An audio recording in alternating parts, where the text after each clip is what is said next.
Welcome back to Star Narratives, the podcast. This is your go-to for accessible and relatable astrology designed to help you understand your inner workings and spiritual awakening. I'm your host, Natha Perkins. Hi, everybody, welcome. It's Natha. We are still in Gemini season, and that mind is a busy, busy mind. So many of us are unaware of how the mind has a way of getting in there and dictating everything. And it impacts our nervous system. It impacts everything that we're oriented toward and away from, for better or for worse. So this month, as we move through Gemini season, we're going to be talking about all these different facets. This week, we're talking about Gemini and Sagittarius and how to really work with that part of us that takes in information and just considers it to be fact.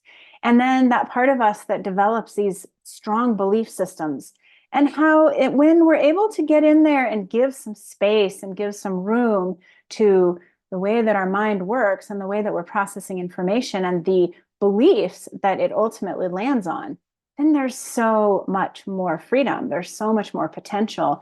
And there's so much more to learn about who you are and how this world works. And none of us like to be bored. And if we just get in a rut where it's like same old, then we're boring. We're not growing.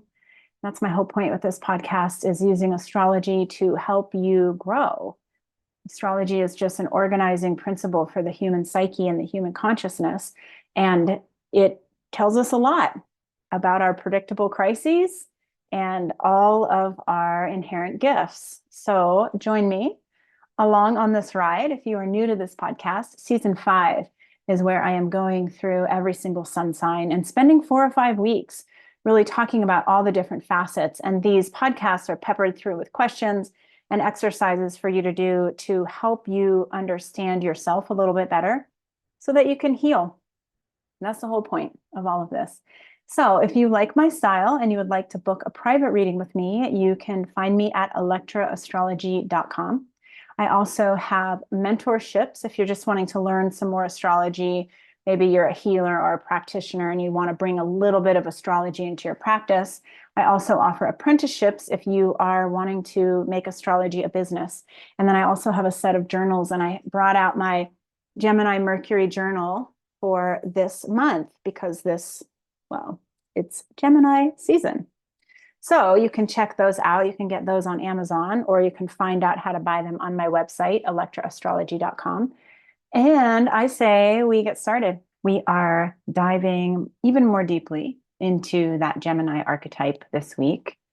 And we passed through that full moon in Gemini and Sagittarius. Even though I didn't talk about that in the last episode, we were doing that transition from Taurus into Gemini. This week, we are going to talk about the Gemini-Sagittarius axis. This is the axis of the 3rd and the 9th house. This is Gemini ruled by Mercury in the 3rd house and Sagittarius ruled by Jupiter in the 9th house.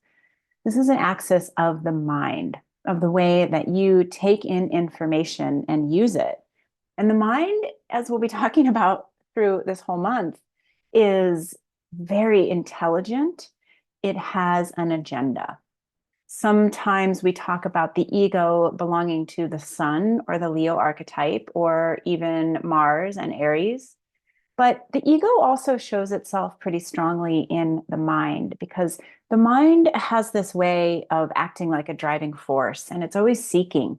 It's always wanting, whether it's attention or diversion, or it's needing to solve a problem. It's trying to generate your interest. And a lot of times that interest is generated by thoughts, creating thoughts that are not as nice and easy and flowing as we would like. So we're going to start off talking about Gemini in the 3rd house, where it's what's right in front of us. It's what we learn when we're younger. It's representative of elementary school. It is the thoughts and the way that we are fed information as young people and what our brain does with those. So if we look at our mind as being a tool for perceiving things, and we understand that perception is subjective. One person can walk into a restaurant that has loud music and really love the music, and their perception of the restaurant is that it's like hot and happening. And another person can walk in and feel immediately overwhelmed by the music. And their perception of the restaurant is it's just too loud and there's too much going on. So we know that our perception of things, like it's always up to what's basically happening in our immediate environment. We learn when we're younger that sitting still and listening is a good way to not get in trouble. So our perception of how to work something like school is to sit and be quiet and listen. Or we learn our perception of being in our family of origin, like we have to read everybody's energy because we never know what kind of mood somebody's going to be in. And that is our perception of our family. And perceptions are always changing. There's tons of energy. And both Gemini and Sagittarius are what we call mutable signs. So mutable means changing. It's the shift. It's like, oh, new information comes in that makes my perception shift. Okay, great. Now I'm here. Oh, wait, new information's coming in. It's making my perception shift. So a lot of us get really hooked into what we perceive something to be. And that can go from like, I perceived that she was being crabby with me on the phone, and therefore I'm perceiving that she's mad at me. Or I'm perceiving that it's going to be cold outside today because I just stepped outside and I feel cold. And we know that by the end of the day, it could be really hot. We know that that person could have not had an issue with us at all. It's just about how we are processing that information that comes in. But a lot of times, because we were so conditioned as young people to do things a certain way, right? Like we were conditioned depending on what our parents were like. If you had a really anxious mother who was always hovering around, wringing her hands, worried about everything, it's possible that that is your perception of the world. The world is stressful. So we have to look at a lot of different versions of Gemini information. And then we have to pin it ultimately on your mind, my mind. What does my mind have to say about what's going on? And what is my mind always scanning the environment looking for? And what does my mind do when it's boring, when there's not enough stimulus? What does my mind do when I'm overwhelmed and there's too much stimulus?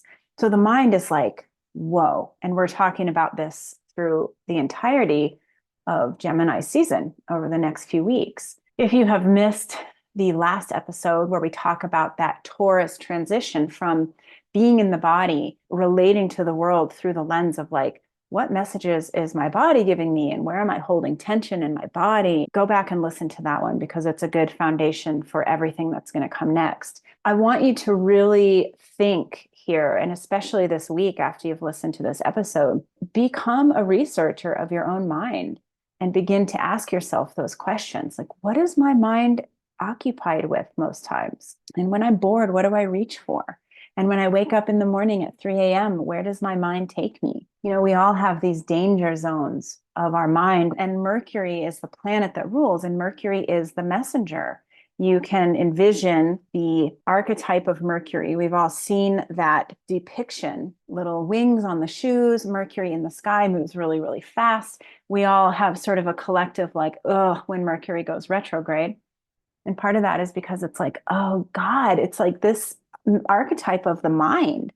It moves really fast. It's always bringing us messages, and it is a tool that we love. We need it. The better our mind is, the more benefits we get to our life. High intelligence, and that includes emotional intelligence, whether you have gone to school, whether you're able to just put concepts together and recognize pattern. You know, intelligence shows up in a million different ways.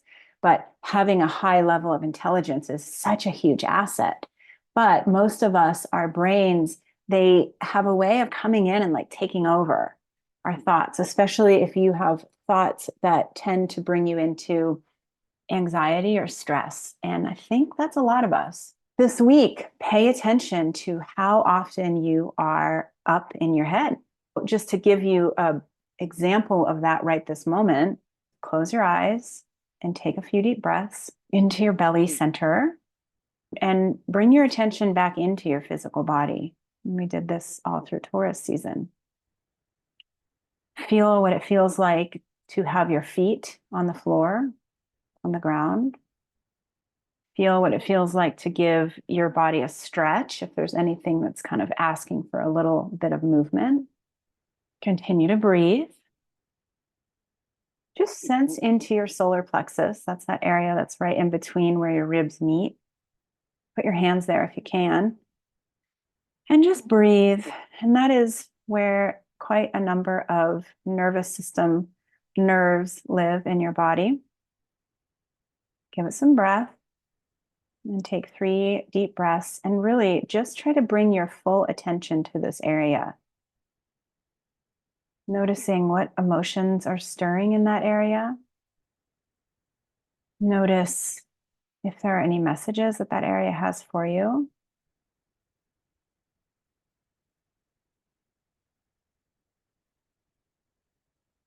Now, how many times did your mind try to pull you out of that small 30-second exercise? How many times did your mind try to bring in a new thought or try to remind you about somebody that you needed to call or take you out of the present moment? The mind is quite devious in that way.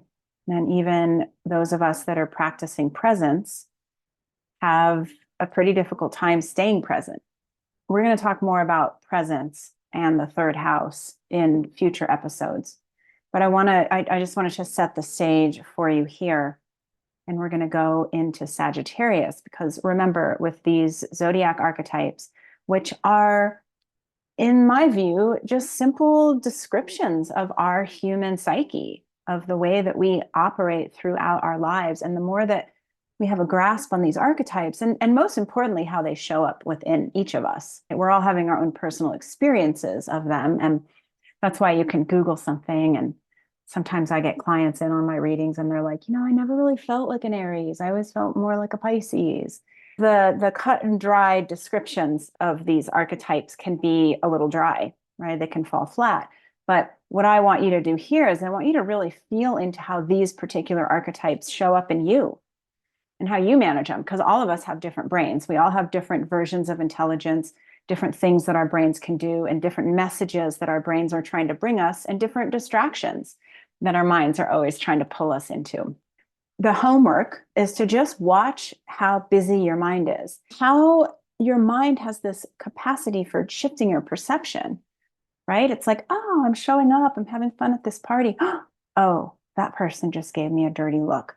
Oh God, maybe nobody likes me at this party. It is a fast moving train, this journey that our mind can take us on, shifting our perception of what's happening, our incoming information coming into our world, our body, our way of relating to anything and our lens. And then we have a perception.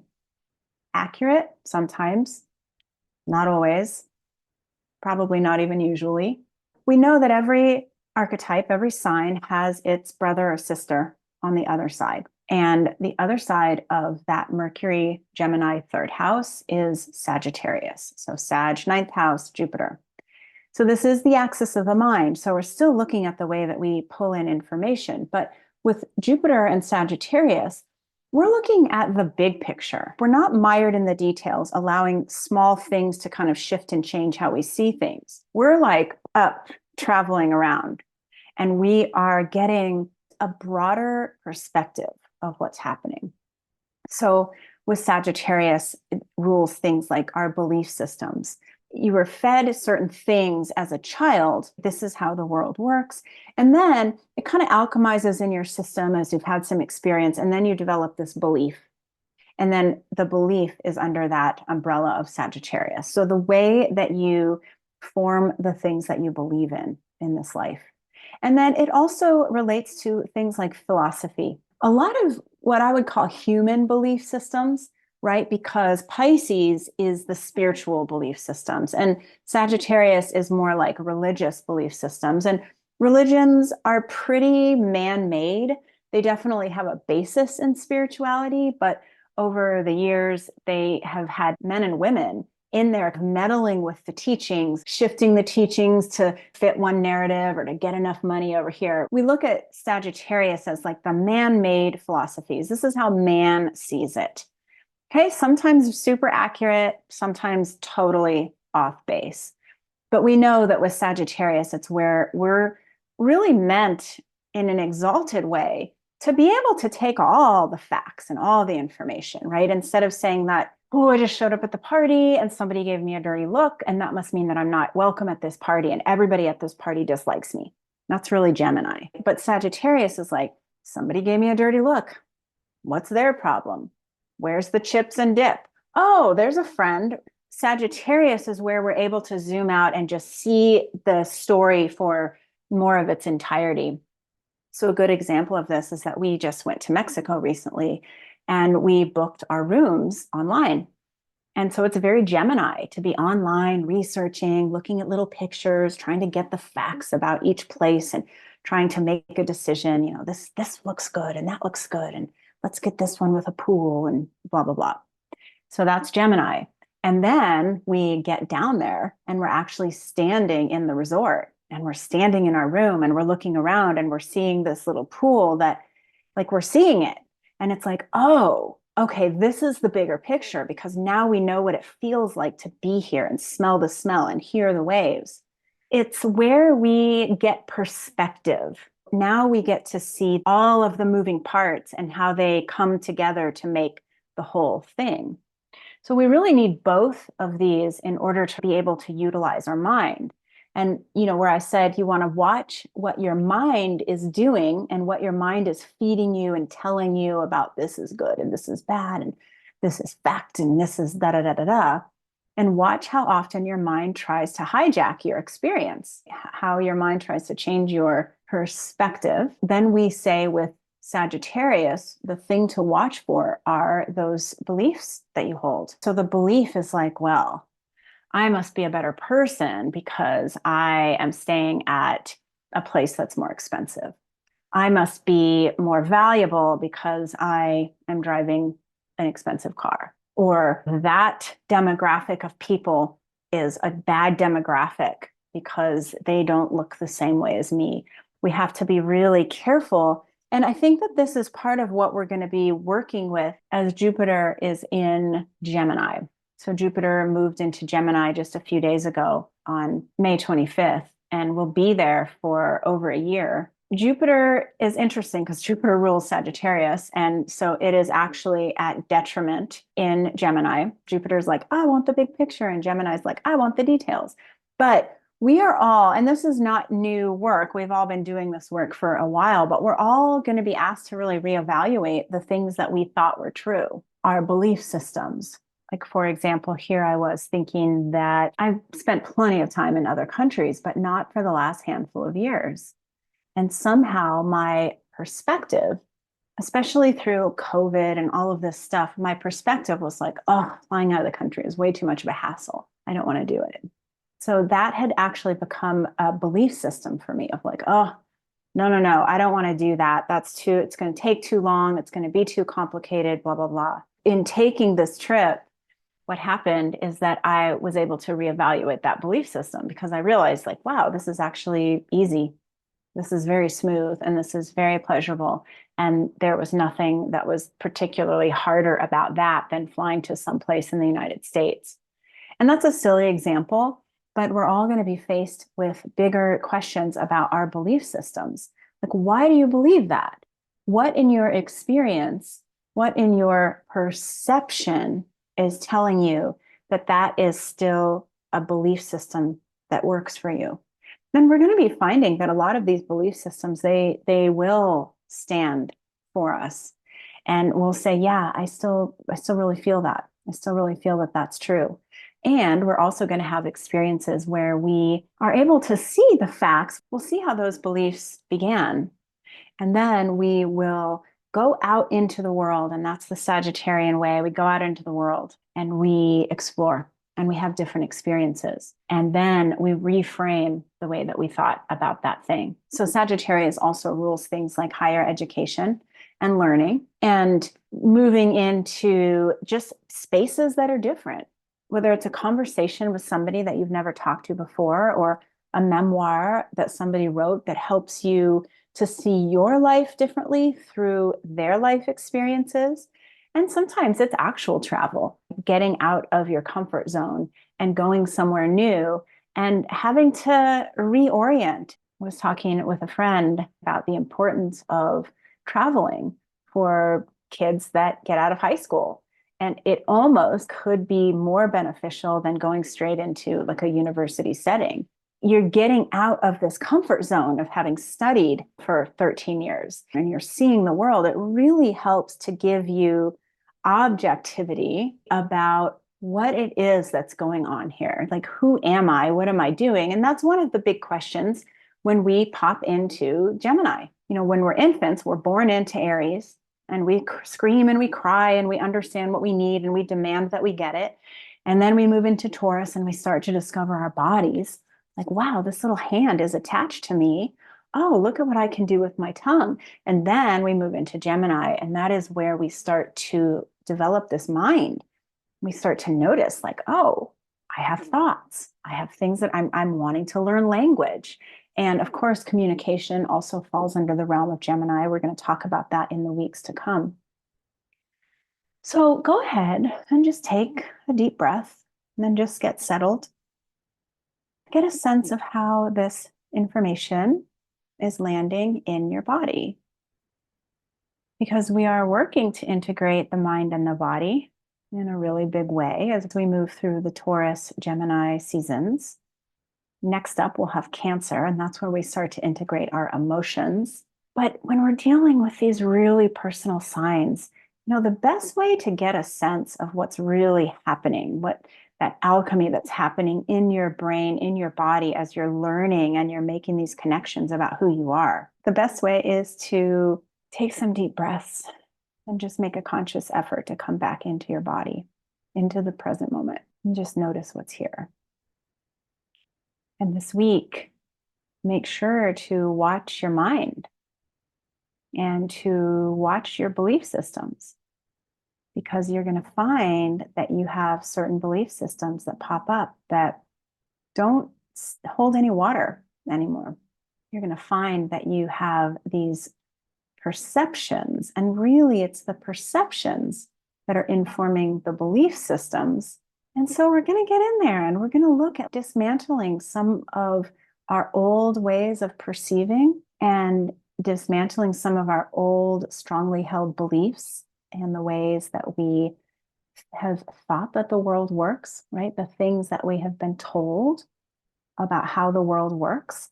And we're certainly in a time period, as we talk about on this podcast all the time, but also as you're noticing in your own life, where things don't work the same way that they used to.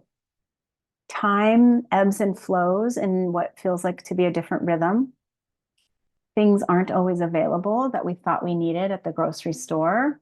Customer service is crazy. Half the time you can't get anybody. We're doing more and more work through a computer screen instead of face to face. And so all of these things are really in flux. And as we'll see, as Pluto continues to move farther into Aquarius, the system's breaking down. But ultimately, this is going to be a good thing. And we want to be on top. We want to be right there with it. And that includes doing our own personal work, and most certainly includes beginning to be a researcher of your own mind, the power of your own mind, who is in there controlling. You heard me say when we get to Capricorn season, we talk a lot about the inner critic. And one of my suggestions always is to name your inner critic so that you're aware of when that person is here. You can also do this thing where you name your busy mind. Let's say that part of you that's just always thinking, trying to generate excitement or generate anxiety. Let's say you name your mind Jack. Oh, Jack's here. Jack is trying to carry me away into some anxiety or into some sort of rumination about everything that I should have said differently to that person at that party. And you can have some fun with it. Just notice, like, what does Jack have to say today? And what does Jack believe about that thing or that person or that dynamic? Play around with it. All right, let's talk about the astrology of the week.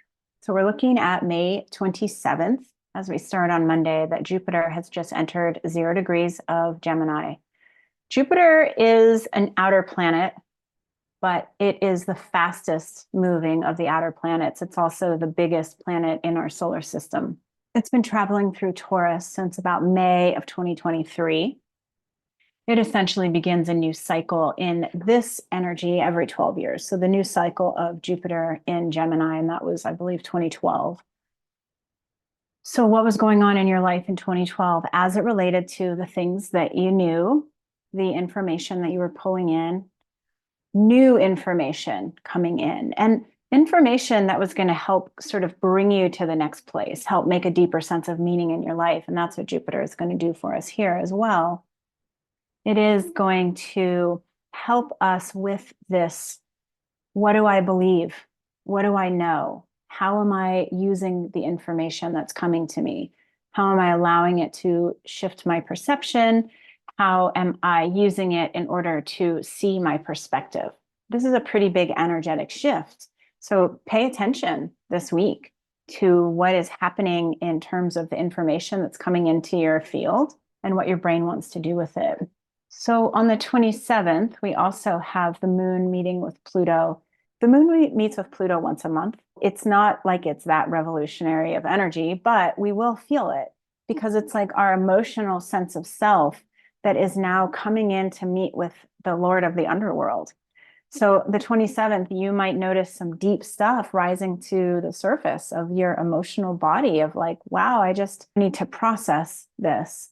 I'm sharing this with you because a few days ago we had the sun and Venus, and then soon Jupiter, all trining Pluto. So this was the first set of positive aspects that we've really had in a while. When the sun was in Taurus, it was all squares to Pluto. And that's that tension. A trine is like, oh, we finally have some flow. So anything that was happening for you over the end of last week, 24th, 25th, 26th, that might have felt like, okay, all right, the wheels are getting greased. Like I'm finally seeing some movement here. Like I'm able to have these deeper awarenesses about something, and I'm able to use my mind to know what to do with them. And there's a sense of like, so then the moon meets Pluto, and the moon is, so this is your emotions, and your emotions are like, okay, I may be relating to some of my own internal depth, my own internal darkness in a different way, because I have felt some recent optimism. I have had a few nuggets of really important information that have revealed themselves to me that feel like, I think I can do this. On the 28th, we have Uranus here, 2359. If I progress this chart a few hours, we're going to see that Uranus pops into 24 degrees. This is the first time for almost everybody on this planet that we have seen Uranus at 24 degrees of Taurus. Uranus has not hit 24 of Taurus for most of us in our lifetimes. Most of us were not alive the last time this happened. So this is fresh new energy. And the 24th degree, and I'm using Christopher Witecki's step system. He's a great astrologer. You should check out his work. But according to him, the 24th degree is a degree of creation. And I like this step system because it gives a little bit more information to every degree. But we know that we've now hit a degree of creation with Uranus and Taurus. And we've really been through the ringer with Uranus and Taurus. It's not comfortable there since 2018, to be exact. So since 2018, we've all had to revolutionize some of our habits and our routines and our relationship to Taurus things like money and self-worth. So we've really had to get in there and like shake things up. And we're getting used to it, but it's also still uncomfortable. And we just had all of these conjunctions with the Sun, Venus, and Jupiter conjuncting with Uranus and really forcing those changes, reminding us that things need to change, that we cannot stay stagnant. So the switch into the 24th degree gives us an ability to maybe start to create and build upon some of the things. You know, if we imagine that we are working with like an old shopping center, and over the past 5 years, we've been having to get the tenants out. We've had to end the leases, wait until the leases were ended. Now we've had to knock down the buildings. Now we've had to clean up all the debris. And now we finally have this plot of land that we can begin to build the new development on. And that is what this reminds me of, this Uranus at 24 degrees. So what is it that you're going to get ready to build your new development on? We also have Ceres opposing Vesta. These are two asteroids. You know, the asteroids aren't always as loud for everybody as the planets are. But I would say with Ceres opposing Vesta, this is a reminder to not lose touch with your body and with your physical needs. If there are health issues that you've been having, anything from indigestion to an ankle that always hurts or whatever, big or little health issues, this is your reminder to just do some focusing on what you're going to do to solve. Maybe you need to find a new practitioner. Maybe you need to get some physical therapy. Maybe you need to work on some dietary stuff. Ceres, as the asteroid that is so closely related to our self-care and our physical body, and Vesta, which is about where you're putting your focus, right? So remember, like as we talked about in Taurus season, like our bodies are our vehicles. We have to get through this earthly plane in. You want to make sure that you're changing out the oil and you're getting new tires, you know, on your vehicle, so to speak. And this week is a great week to start that or to continue that. Now, we also will have Mars making its conjunction to Chiron. Mars was meeting with the North Node for pretty much the whole weekend of May 18th, 19th. And that was kind of edgy energy. You know, Mars is definitely like the warrior planet. It's in the sign that it rules. And the North Node is here like really trying to help us understand how to advocate for ourselves. And so you might have experienced some edgy energy where you notice like, God, I don't feel like I'm in my power. I feel like I need to be in my power and I'm not. I don't know where to find it.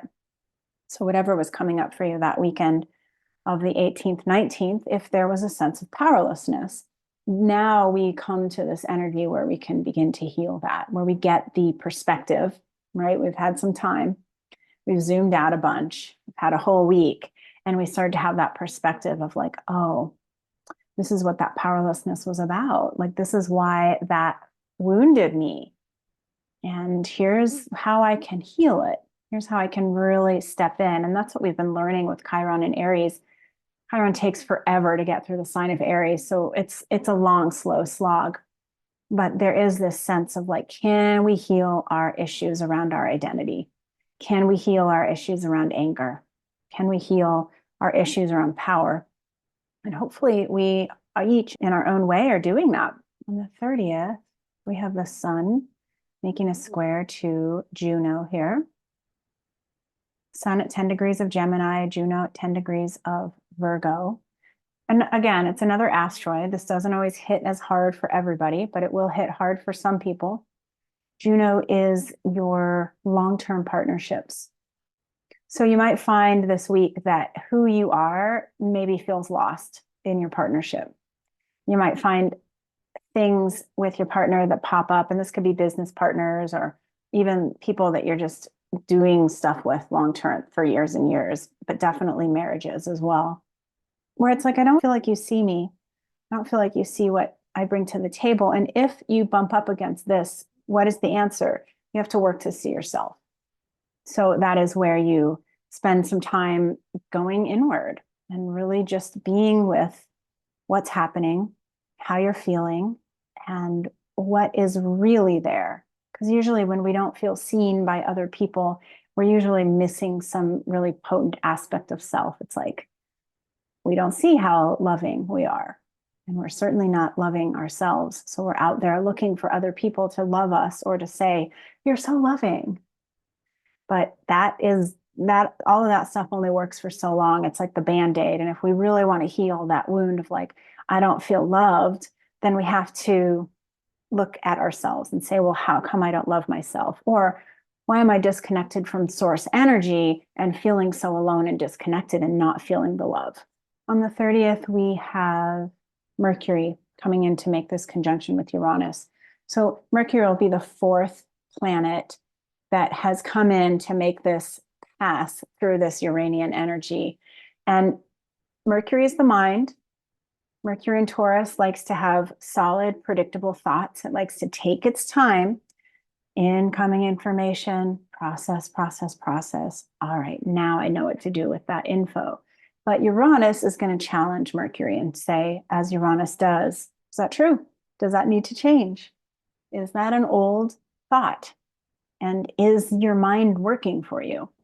And then finally, we have that Jupiter coming in to make a trine to Pluto. There's something really big and expansive that can happen if you are willing to look at things through a different lens. Pluto says, what are you afraid to look at? What are you afraid of?